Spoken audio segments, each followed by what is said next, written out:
Os evangelhos são os 4 primeiros livros do Novo Testamento da Bíblia. Eles nos contam a história de Jesus Cristo, sua vida, seus ensinamentos, milagres, morte e ressurreição. A palavra evangelho significa boa notícia, e é exatamente isso que eles nos trazem, a boa notícia da salvação que Jesus veio oferecer a todos nós. Esses textos foram escritos por 4 evangelistas: Mateus, Marcos, Lucas e João. Cada um deles, inspirado por Deus, apresenta Jesus de uma maneira única, destacando diferentes aspectos de quem ele é e do que ele fez. Mas, no fundo, todos têm o mesmo objetivo: mostrar que Jesus é o Filho de Deus, o Salvador que nos ama e nos chama a segui-lo.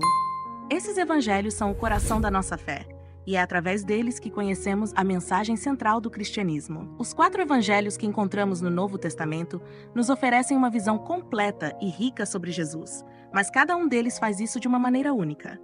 É como olhar para uma joia por diferentes ângulos, a mesma verdade, mas com detalhes e ênfases que enriquecem nossa compreensão. Cada evangelho, com seu estilo próprio, nos ajuda a ver Jesus em toda a sua plenitude. Juntos, eles nos permitem conhecer mais profundamente o mistério da vida, morte e ressurreição de nosso Salvador. O Evangelho de Mateus é especial porque foi escrito, em primeiro lugar, para os judeus da época, que aguardavam ansiosamente a vinda do Messias prometido nas Escrituras. Mateus queria mostrar que Jesus é esse Messias, o cumprimento das profecias que os profetas do Antigo Testamento anunciaram. Desde o início do Evangelho, isso fica claro. A genealogia de Jesus é apresentada para ligá-lo diretamente a Abraão e ao rei Davi, figuras centrais na história de Israel. Uma das grandes características de Mateus é essa conexão contínua entre o Antigo e o Novo Testamento. Ele cita as escrituras judaicas diversas vezes, mostrando que tudo o que aconteceu com Jesus já havia sido previsto pelos profetas. Quando vemos Jesus nascer em Belém, fugir para o Egito e depois voltar para a Galileia, Mateus nos lembra: isso aconteceu para que se cumprisse o que foi dito pelo profeta. Em outras palavras, ele destaca que Jesus é o Messias esperado por séculos, o novo Moisés, que viria para libertar o seu povo não do cativeiro físico, mas do pecado. Essa ideia de Jesus como o novo Moisés é algo muito forte em Mateus. Assim como Moisés entregou a lei ao povo de Israel no Monte Sinai, Jesus, no famoso Sermão da Montanha, também sobe a uma montanha para dar os ensinamentos que vão guiar a vida dos seus seguidores. O Sermão da Montanha é, talvez, o discurso mais conhecido de Jesus, e nele encontramos as bem-aventuranças e os princípios que nos chamam a viver de maneira justa, misericordiosa e em paz com Deus e com o próximo. Além do Sermão da Montanha, Mateus organiza seu evangelho em torno de 5 grandes discursos de Jesus. Isso também tem um simbolismo importante, porque os judeus reconheciam a Torá, os 5 primeiros livros da Bíblia, como a base da sua fé. Mateus parece ecoar isso, mostrando que Jesus traz uma nova forma de entender e viver a lei de Deus. Ele não veio para abolir a lei e os profetas, mas para levá-los à plenitude, revelando o verdadeiro significado do amor a Deus e ao próximo. Outro ponto que Mateus destaca é a realeza de Jesus. Ele é o rei prometido, o herdeiro do trono de Davi, mas seu reino não é deste mundo. Através das suas palavras e ações, Jesus mostra que seu reino é de justiça, amor e serviço. Isso fica evidente quando Mateus relata a entrada triunfal de Jesus em Jerusalém, montado em um jumento, como um rei humilde, cumprindo mais uma profecia antiga. O Evangelho de Mateus, então, nos apresenta Jesus como o Messias esperado, o Rei de Israel e o Salvador do mundo, aquele que traz o reino de Deus à terra, não com força e poder militar, mas com amor, justiça e misericórdia. Para os judeus que esperavam um libertador, Mateus deixa claro: o Messias chegou e ele é Jesus. Para nós, ele continua sendo aquele que cumpre as promessas de Deus e nos chama a viver no seu reino, seguindo seus ensinamentos de amor. Se Mateus nos mostra Jesus como o Messias prometido aos judeus, o Evangelho de Marcos traz uma visão diferente. É o mais curto e direto dos 4 evangelhos, escrito com um foco claro: as ações de Jesus. Enquanto outros evangelistas gastam mais tempo nos ensinamentos de Cristo, Marcos se concentra no que Jesus fez, mostrando seu poder e autoridade por meio de curas, milagres e confrontos com o mal. Marcos escreveu para uma comunidade gentia, ou seja, pessoas que não eram judias, provavelmente em Roma, em um contexto onde os primeiros cristãos estavam enfrentando perseguições e desafios. Por isso seu evangelho é dinâmico, cheio de movimento. Desde o primeiro capítulo, Jesus já está em ação, pregando o reino de Deus, expulsando demônios e curando os enfermos. O ritmo é acelerado e há uma sensação de urgência em cada palavra, como se Marcos estivesse dizendo: não perca tempo, preste atenção, algo importante está acontecendo. Outro ponto central em Marcos é a ênfase no sofrimento de Jesus. Ele não é apenas o Filho de Deus que faz milagres poderosos, ele é o servo sofredor, aquele que veio ao mundo não para ser servido, mas para servir e dar a sua vida como resgate por muitos. Esse evangelho nos leva a perceber que Jesus, embora tenha poder sobre a natureza, sobre os espíritos malignos e até sobre a morte, também escolheu o caminho do sofrimento para nos salvar. O sofrimento de Jesus é um tema que percorre todo o evangelho de Marcos, preparando-nos para o clímax de sua narrativa, a paixão e a cruz. É nesse momento que a verdadeira identidade de Jesus se revela de forma mais clara. O centurião romano, vendo Jesus morrer, declara: verdadeiramente, este homem era o Filho de Deus. É como se Marcos quisesse nos dizer que o ponto mais alto da missão de Jesus não foi apenas nos milagres ou no ensino, mas no sacrifício da cruz, onde ele deu a sua vida por amor a todos nós. Essa ênfase no sofrimento tem um propósito. A comunidade para a qual Marcos escrevia vivia sob a ameaça constante de perseguição e morte. Eles precisavam de um Cristo que entendesse o que estavam passando, alguém que também tinha sofrido e que, por meio do seu sofrimento, trouxe salvação. Jesus, no Evangelho de Marcos, é o Salvador que nos acompanha nas dificuldades, que entende a dor humana porque ele mesmo passou por ela. O ritmo rápido de Marcos também reflete essa urgência da mensagem. Ele não perde tempo com muitos detalhes, porque sua prioridade é mostrar que Jesus veio para realizar uma missão e que essa missão é vital. Há uma frase que se repete várias vezes no Evangelho: imediatamente. Tudo acontece de forma rápida e direta, mostrando que o reino de Deus está acontecendo agora e que a resposta a Jesus não pode esperar. Em Marcos, Jesus é o Filho de Deus que age, que cura, que prega e que sofre por nós. Ele é o Senhor que se humilha para nos salvar. A mensagem de Marcos é clara. Para seguir Jesus, é preciso entender tanto o seu poder quanto o seu sacrifício. Ele é o Rei, mas um rei que usa sua coroa de espinhos e que nos chama a segui-lo, mesmo nos momentos de dor e dificuldade, confiando que, assim como ele venceu a morte, nós também venceremos, se permanecermos fiéis. Essa urgência e simplicidade tornam o Evangelho de Marcos especialmente impactante, nos chamando a não apenas conhecer Jesus, mas a segui-lo de forma imediata e sem reservas. O Evangelho de Lucas traz uma perspectiva acolhedora e universal sobre Jesus. Enquanto Mateus e Marcos se dirigem, em grande parte, a públicos judeus ou que conheciam as tradições judaicas, Lucas escreve para um público gentil, ou seja, pessoas que não faziam parte do povo de Israel. Seu objetivo é claro: mostrar que Jesus veio como Salvador de todos, independentemente de origem, cultura ou condição social. Lucas apresenta Jesus como aquele que traz a boa nova da salvação, especialmente para os marginalizados e esquecidos. Sua ênfase na misericórdia e no perdão de Deus é um tema central em seu evangelho. Um dos exemplos mais poderosos disso é a parábola do filho pródigo, uma narrativa que só encontramos em Lucas. Nessa parábola, Jesus nos revela a face de um Deus que é Pai, que sempre está disposto a perdoar, que espera pacientemente a volta de seus filhos, por mais longe que tenham se afastado. Esse Deus de misericórdia que perdoa sem limites é o coração da mensagem de Lucas. Outra característica marcante deste evangelho é a atenção especial que Lucas dá às mulheres, algo muito significativo para a época em que foi escrito. Ele inclui várias histórias em que as mulheres desempenham papéis importantes, algo que não era comum em outros escritos. Um exemplo belíssimo é o relato da visitação de Maria a Isabel, um momento de profunda fé e alegria, em que Maria, grávida de Jesus, visita sua prima Isabel, que também está esperando um filho, João Batista. O encontro entre essas duas mulheres é um dos momentos mais emocionantes do Evangelho, e é de onde surge o Cântico de Maria, o Magnificat, onde ela exalta a grandeza de Deus. Lucas também nos oferece detalhes preciosos sobre a infância de Jesus, algo que não vemos com tanta profundidade nos outros evangelhos. É ele quem narra a Anunciação, quando o anjo Gabriel aparece a Maria para anunciar que ela será a mãe do Salvador.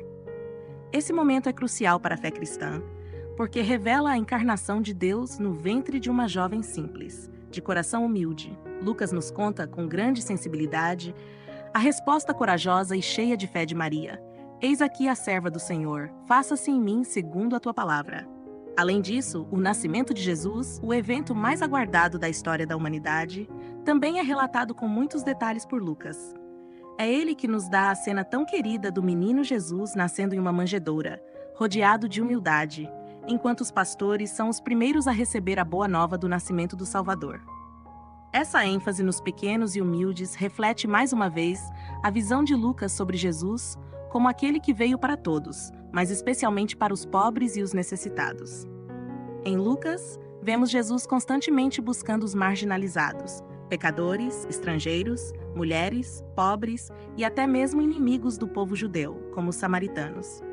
O Evangelho inclui histórias tocantes como a do bom samaritano, que nos ensina que o amor ao próximo transcende fronteiras culturais e religiosas.